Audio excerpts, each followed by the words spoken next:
Remember what Christmas was like when you were a kid? I recognize that for some of us, the holidays hold some hard memories, but I think for a lot of us, Christmas was almost magical. I know when I was younger, my family would always attend Christmas Eve services at church, and then we would head back to our house for our family celebration. And Christmas Eve was my absolute favorite. We ate a huge meal together featuring Cornish game hens, which, as far as I was concerned, was just a fancy way of saying small chickens. Now, I know what you're thinking. Really? Cornish game hens? Wow, I didn't realize Ted had such a difficult childhood. He couldn't even get regular-sized chickens. But then we would change into our PJs for the big show, presents. I remember how hard it was to sit patiently and to pretend to be an adult at dinner.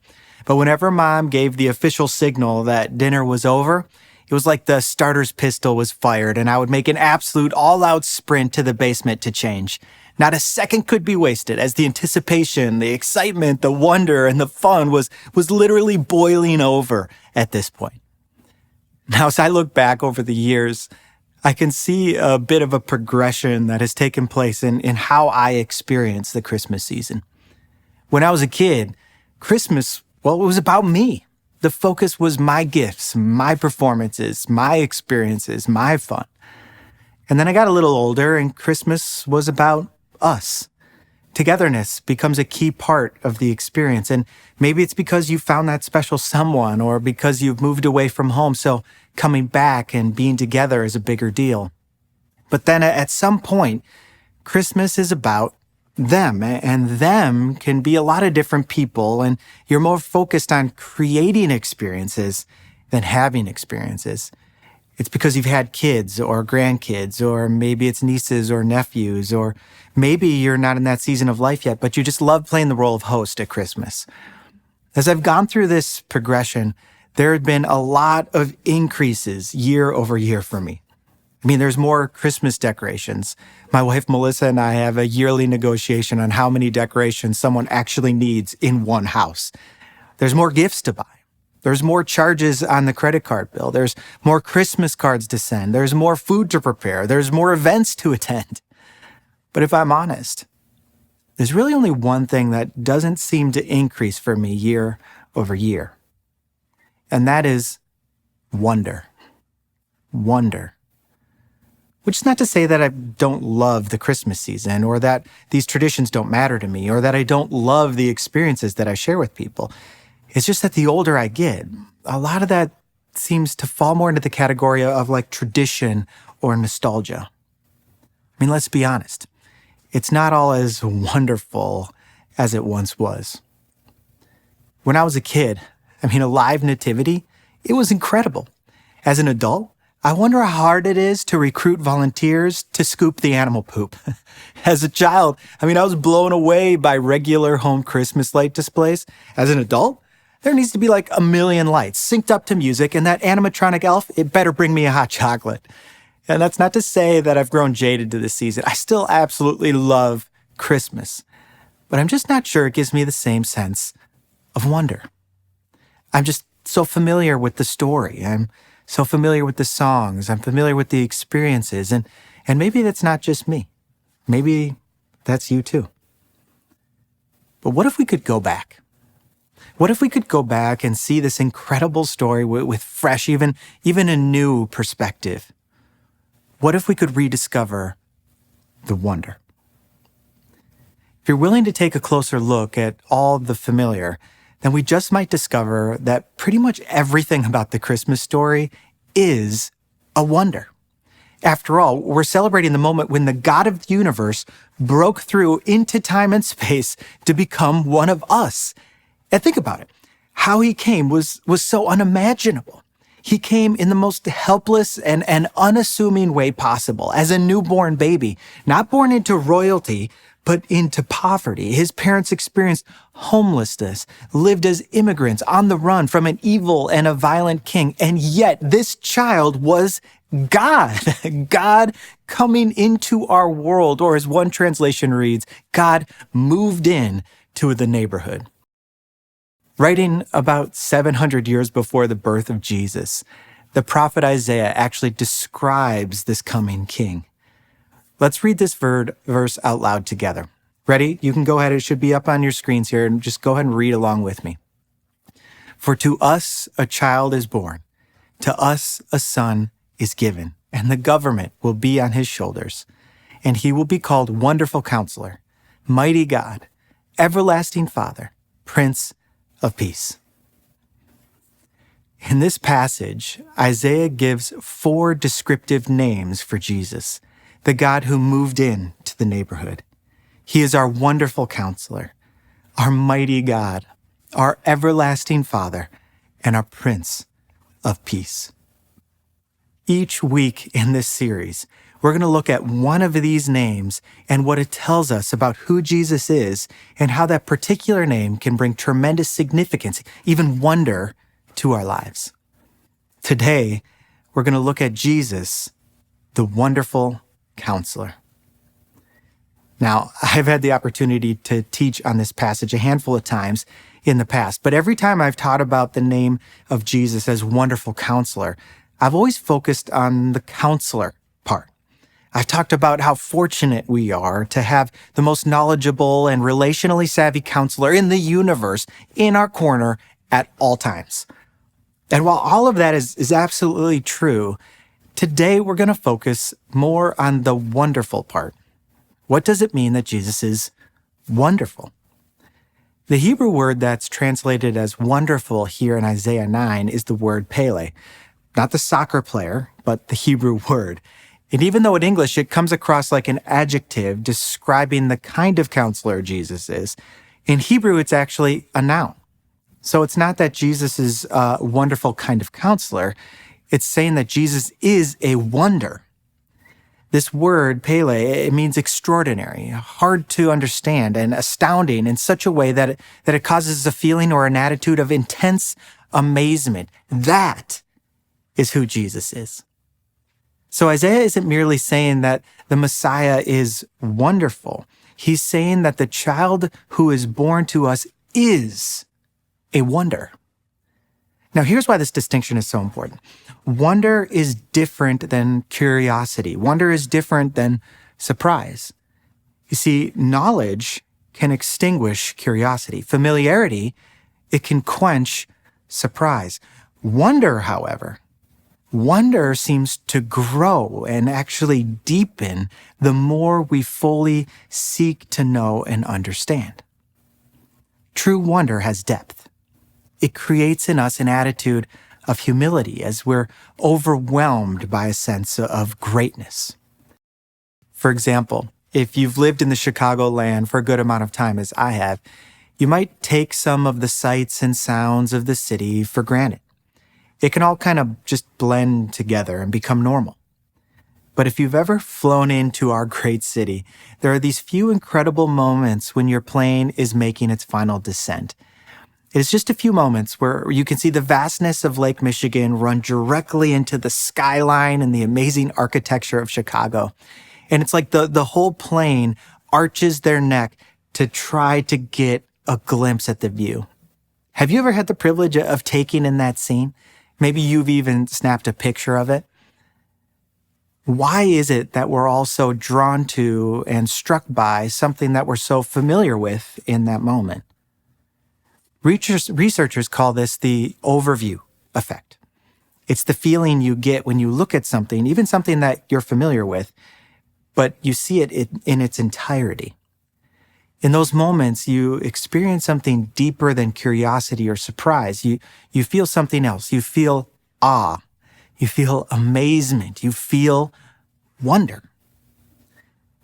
You see, 2,000 years ago, wonder broke into our world and they called him Jesus. The truth is that everything about Jesus led people to wonder. Everything about him was unique and different and amazing. Everywhere Jesus went, he dropped the mic and crowds dropped their jaws. His words, they invoked wonder. In the book of Matthew, chapters 5-7, we find one of Jesus's talks, and it's sometimes referred to as the greatest sermon ever preached. Well, because it was. And Jesus said things like, "You have heard it said that, do not murder. But I tell you, do not be angry with your brother or sister. And he said, "You have heard that it was said, 'Love your neighbors and hate your enemies.' But I tell you, love your enemies." And the people who Jesus was speaking to were completely blown away. It wasn't just that he was a good communicator or that his words were profound, though both of these things were certainly true. It went much deeper than that. It was how he taught. Let me paint a picture for you. Think about the Supreme Court. You see, when the Supreme Court is considering a given case, they're often relying on previous rulings and previous cases to make a legal determination. They're looking for precedent. The law isn't just written out of thin air, it's built in perspective of the rulings that came before.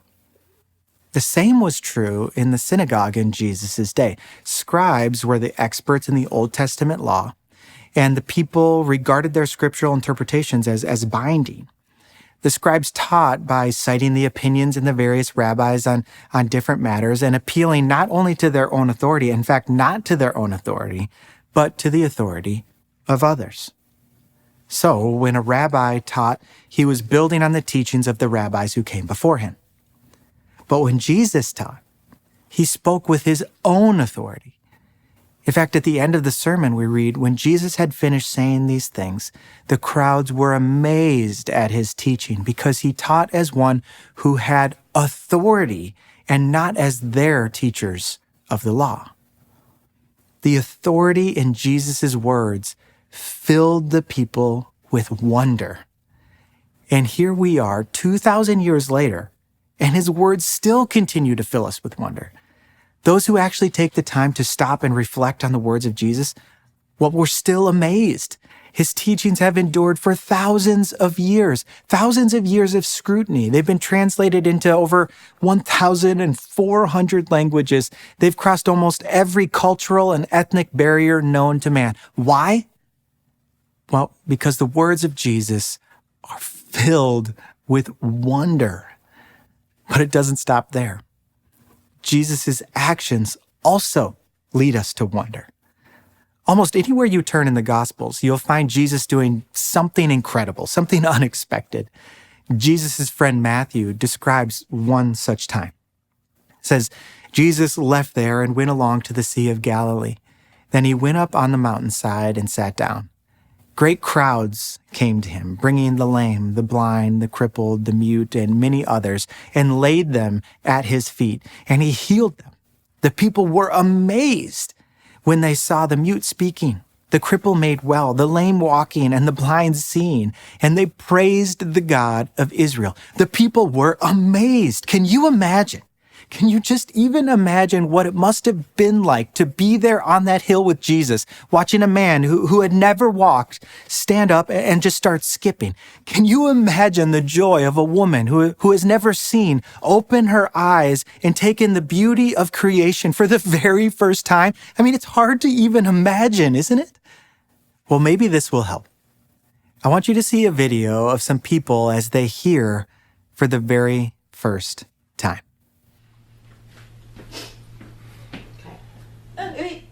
Okay, say hi. Hi. Hi, Emily.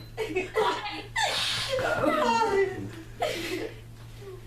Hi, Cooper. Hi, Cooper. Hi, Cooper. Okay, what do you think? How does Hi, it sound when we baby. put together? Sounds good. Oh, tissues. Hi, Grayson. Talk to him, Daddy. Daddy loves you. Daddy loves you.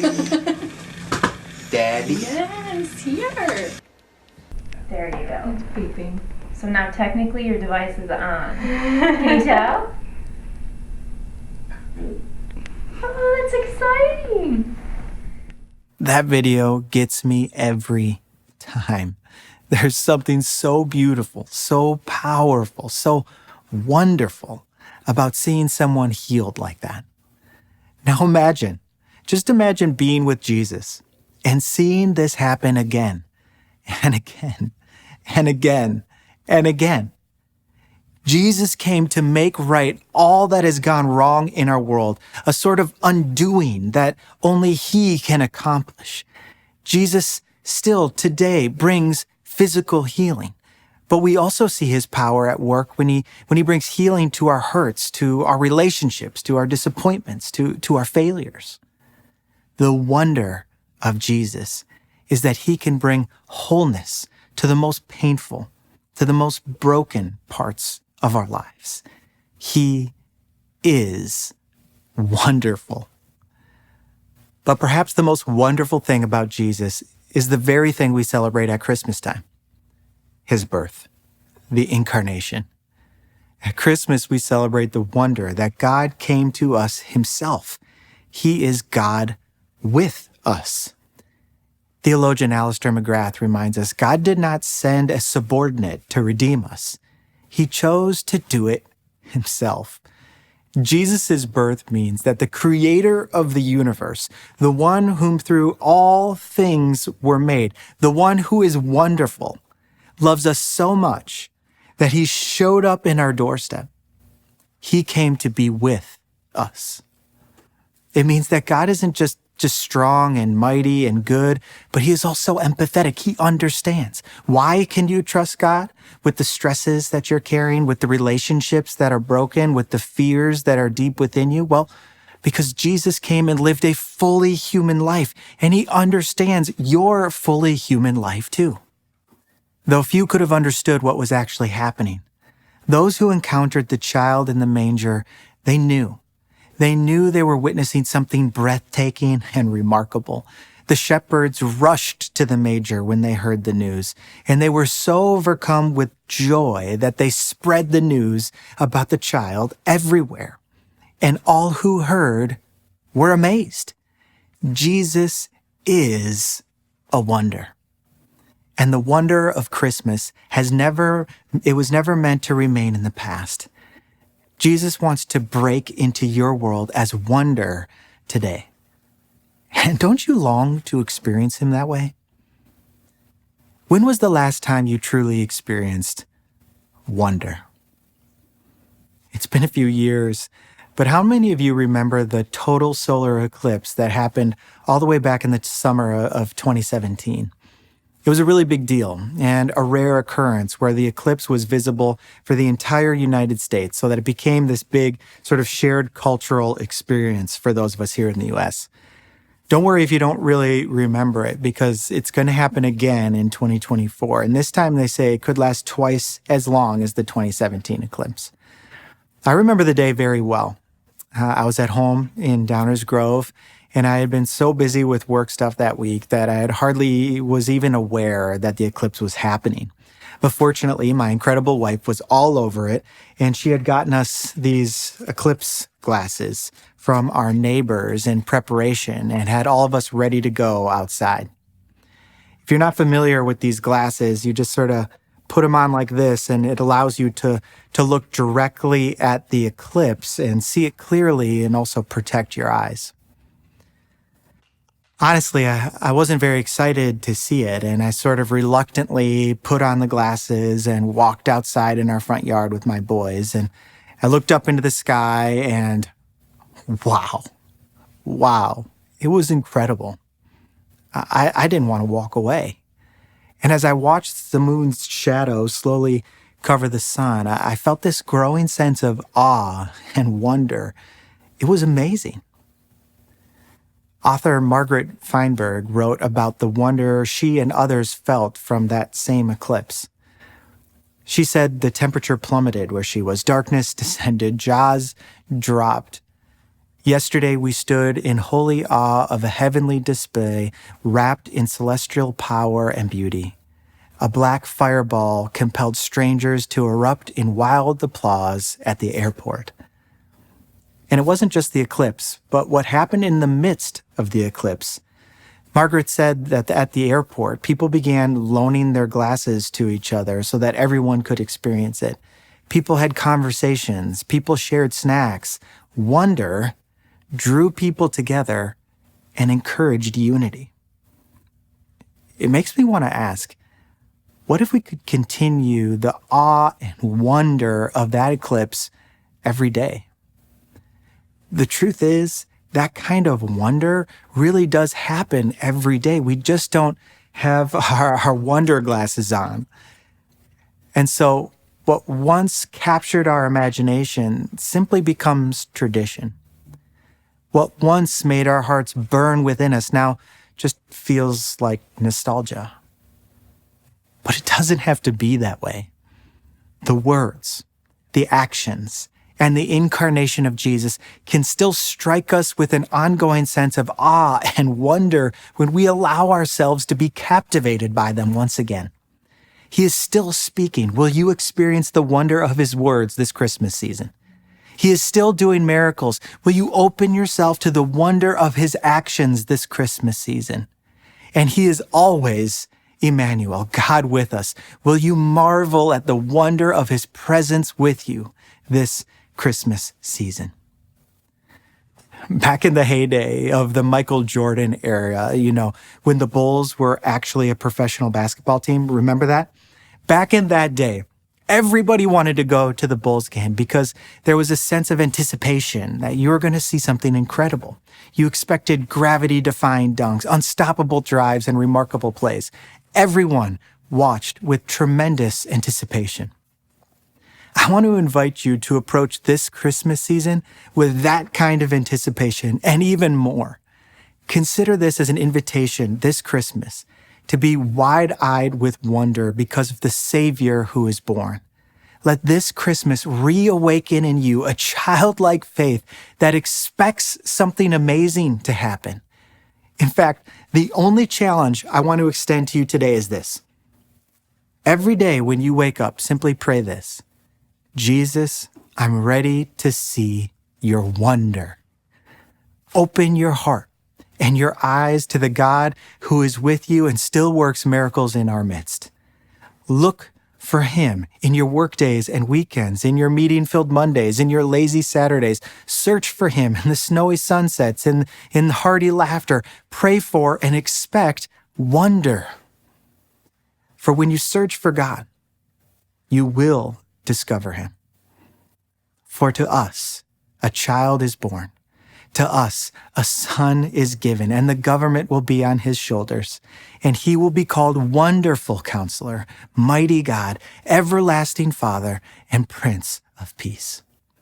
The wonder of Jesus is all around us if we will only have eyes to see him. This Christmas, open your eyes to his presence.